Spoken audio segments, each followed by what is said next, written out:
Are you ready, Joe? On your marks. Axemen go 1, 2, 3.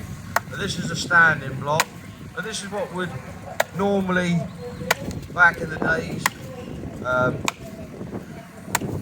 turn of the century, when all timber was cut by hand, and a woodsman would fell a tree, small beech tree, small oak tree, pines, with his axe. Not quite in the same system, because at the bottom he would have a flat cut and he'd have a sloping cut at the top.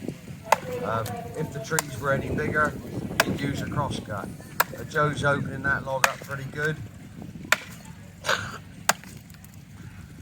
Bearing in mind this is only a demonstration, Joe can go a bit quicker if he chooses to. We pushed him a bit yesterday. We nearly burnt him out, so we've gone a bit easier on him today. It is only a 2-day show, Joe. And he's starting on his second side. The wood we're cutting is poplar, which is a wetland timber. It's not got a huge commercial use anymore.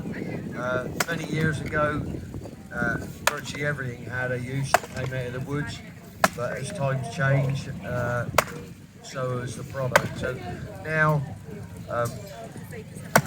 it's used for ornamental and planting in wetland to maintain